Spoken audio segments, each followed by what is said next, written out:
Hey, yo, what's good? Welcome to my sixth day of Roberto Duran week, where I'm paying tribute to the great Roberto Duran. This idea is inspired by thefightcity.com, which has their own Hands of Stone week. Today, I will be talking about one of Roberto Duran's best performance, and it's in a loss against the another all-time great in marvelous Marvin Hagler, right? Duran had just destroyed Davey Moore and was going for his fourth world title in four different weight classes. Marvelous Marvin Hagler was making his eighth defense. All of his defenses have came by way of knockout. He had yet to go 15 rounds as champion. Duran was in his 82nd pro fight and Hagler in his 62nd. So Duran had 20 more fights and I'd have been fighting a bit longer than Hagler as well, and was coming up from lower weight division. He was a natural lightweight, but he still gave Hagler hell. In fact, Hagler respects Duran so much, he says that Roberto Duran was the greatest fighter he ever faced. This is in the Ring magazine, the May 2014 edition, so if you missed that, go check it out. He also says Duran was the best boxer he faced and he has the fastest hands he ever faced. He said that in the first few rounds he would throw that right jab and Duran would come over it with the overhand right, and he'd be like, "Dude, what's going on?" Like he didn't know what was happening, and his corner had to tell him, "Dude, he's timing you. He's timing you." So he started feinting that jab. And he started landing those jabs and those straight lefts, right? But Duran gave this guy hell, man, with his footwork, his defense. Both of these guys had underrated defense and underrated boxing ability. This was not a brawl. This was a tactical chess match, a beautiful fight. You want to see a great 15-round fight, an underrated fight, if you will?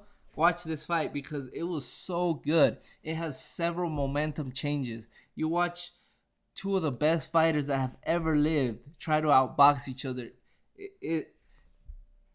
It's a sight to behold, to be honest, man. It's a sight to behold.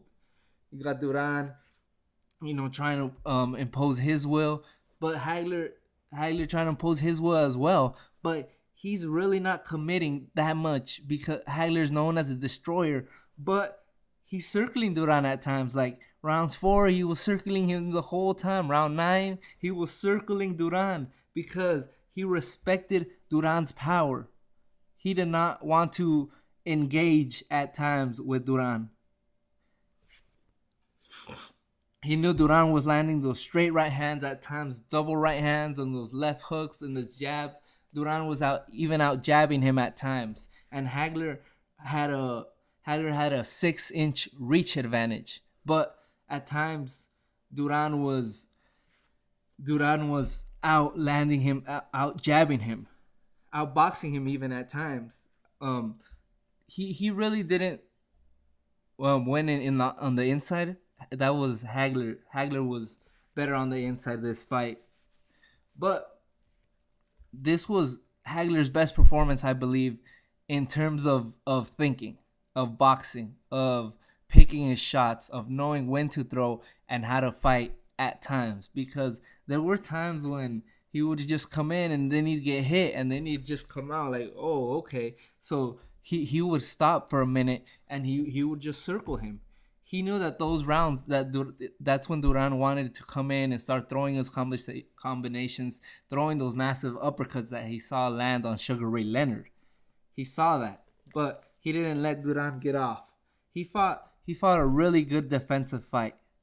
Both of these men have underrated boxing ability and underrated defense. More Hagler, because yeah, the announcer, I believe it was Al Bernstein, is like, you got two great boxers, because it started a bit slow, because you think Duran versus Hagler, yeah, it's gonna be a all-out brawl, yeah. But he's like, you got two masterful boxers in there, and that's what you got. It's a very good fight of two guys picking each other off. It was just the bigger man winning and imposing his will mostly on the little guy.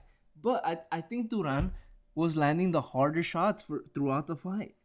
He was landing those straight right hands. They were landing at times, and they were stopping, and you could hear them. And I think those shots were often harder than the shots that Marvin Hagler was landing. It's just that Hagler would land more often. He was throwing more volume and he was landing more. So that's why I gave him those rounds.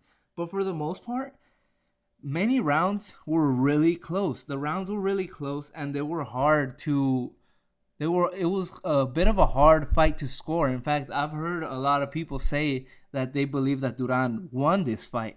And I don't think that Duran won this fight, but I believe he fought his heart out and he fought a really good fight. He was not intimidated one bit by Hagler. Not one bit. He would even do that scowl at the end of the round. You know, where you could see his mouthpiece doing that face, man. Even at the end where these guys went toe to toe. It's amazing what great stamina these guys had. These guys had gone 14 hard rounds. Tactical fights are hard too, guys. It's not just brawling. That's not the only way you get tired. You get tired of thinking so much and moving. Yeah, of moving and throwing and knowing where to throw and missing punches. Because with Hagler's great defense in this fight, you got Duran missing a lot of punches too. Hagler was slipping these punches, blocking them with his gloves. So he missed a lot of punches too. So both of these men, I believe both of these men were tired. It was more Duran. He's even admitted later that he got tired by the end of this fight. That is why he lost this fight, because he allowed himself to get tired by the end of this fight. But these guys went toe to toe at the end, and Duran just stood there when the last bell rang. Ding, ding, ding. And he just kept looking at him like, oh. He might have thought he won, but maybe. I think he thought he won. So he just looked at him in a menacing scowl, man. Menacing. Like, yeah, I made it. I went the distance. Me, an actual lightweight. But Duran was a bad man. And that's what Hagler learned. And that's why Hagler respects him so much. But this is why, all this reasons is why this is one of Duran's greatest performance, even in a loss.